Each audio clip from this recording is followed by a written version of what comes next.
Okay, so today we're going to jump right in and break down the UK's massive new plan to reshape its immigration system. We're going inside a government white paper that makes a really bold diagnosis of a system it says is at a breaking point, and it lays out an even bolder plan for how to fix it. The entire argument for this huge overhaul, it all starts with this one number, 906,000. That was the UK's record-smashing net migration figure in 2023. And according to the government, this wasn't just a statistic. It was a sign of a system under immense, unsustainable pressure. Now, the paper frames this situation not as some kind of accident, but as a direct result of political choices. The Prime Minister's own words in the foreword claim that past policies basically turned Britain into a one-nation experiment in open borders. An experiment, it argues, that had serious knock-on effects for public services and even trust in the system itself. So let's dig into that official diagnosis. Because according to this white paper, it wasn't just about the sheer number of people. It was the kind of migration that pushed the system to what it calls a breaking point, and why it says a complete reset is needed. And this chart, wow, it really puts the scale of that change in perspective. You see, throughout the 2010s, net migration was pretty steady, right? Hovering around 250,000. But then it just explodes, quadrupling to that peak in 2023. And yeah, the latest figures show it dropped, but they're still way, way above that old baseline. So what was fueling this fire? The paper points to a few key things. It talks about a deliberate policy shift toward work visas for lower-skilled jobs, especially the massive expansion of the health and care visa. It also flags a huge jump in students, particularly at what it calls lower-ranked universities, and, critically, a massive increase in the number of dependents, family members, joining both workers and students. So when you put all of that evidence together, the paper comes to this one really stark conclusion. The system as it stands is fundamentally unsustainable. And in the government's eyes, you can't just tinker with the edges. It needs a total root and branch overhaul to get control back. All right, so that's the diagnosis. Now for the prescription. The first and arguably the biggest set of changes is aimed squarely at economic migration.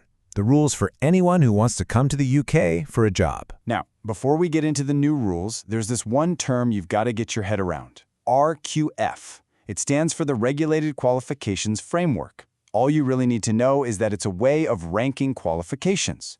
RQF 6 is graduate, degree-level stuff. RQF 3 is equivalent to A-levels. That difference is going to be absolutely central to this whole new plan. And here it is. This is the core change in action.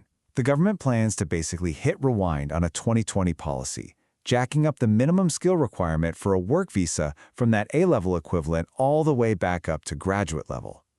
This is a huge shift, and it would effectively slice about 180 different occupations right off the eligibility list. But what about those jobs that aren't at degree level? Well, the plan introduces a brand new and much tougher temporary shortage list. For a whole sector to even get a look in, it first has to prove it has a real strategy to train UK workers. Only after that might the government decide to add an occupation to the list. And even then, it's only going to be for a limited time. And then there's this. This is a biggie, and it targets one of those key drivers of migration we talked about. The paper proposes to completely shut the door on the social care visa route for any new applicants from overseas. The idea here is to try and force the sector to fix pay and conditions to attract workers from within the UK instead. Okay, so next up, the paper turns its attention to the student visa system. The argument here is that this route has also grown in a way that, in the government's view, suggests it's being misused and needs much tighter controls. So where did all this growth come from? Well, the document breaks it down. Between 2020 and 2023, the huge surge was mostly driven by people coming to do master's degrees. That was 65% of the growth. And the other big chunk of the pie, that sharp increase in dependents coming along with those students. So, to get a handle on this, the plan is to put the responsibility right back onto the universities. We're talking much tougher rules on compliance, like higher pass rates for course enrollment and completion. There's going to be a new public red, amber, green rating system, and if an institution doesn't measure up, it could see its ability to recruit international students capped. The plan also takes a shot at the amount of time graduates can stick around in the UK after they finish their course. The graduate route, which right now lets you stay for 2 years to find work, is set to be cut down to 18 months. Right. So the reforms don't just stop at who can get into the UK.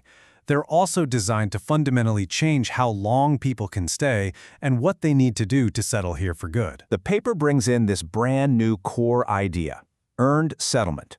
The stated goal here is to move away from just counting the years someone has been in the country and instead to demand proof that they've made a real, long-term contribution to the UK's economy and its society. So what does this earned settlement idea actually look like in practice? Well, it's a major change. The standard amount of time someone has to live in the UK before they can even apply for permanent settlement, what's known as indefinite leave to remain, would be doubled, from 5 years all the way up to 10. And on top of that, the paper proposes a pretty significant tightening of the English language rules.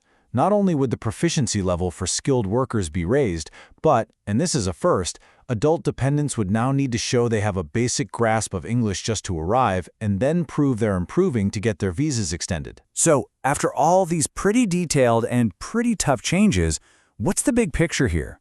What kind of future does the government actually say this plan is going to create? This table does a really good job of summing up the entire logic of the paper. It's a very clear problem and solution approach. For every issue it identifies, like relying too much on overseas workers or the student visa system being misused, it offers a direct policy fix. And the document wraps it all up on a very bold note, really framing these reforms as a historic moment. It promises to turn the page and start a whole new chapter for Britain, one that it defines as being about higher skills, lower migration, and much tougher control. And that really leaves us with the million-dollar question, doesn't it? The entire plan is essentially a bet. It's a bet that by restricting the supply of workers from overseas, it will force companies and public services to invest in homegrown skills and boost the country's productivity. The question this paper leaves hanging in the air is a simple one, but the answer is going to shape the UK for years to come. Will that bet pay off?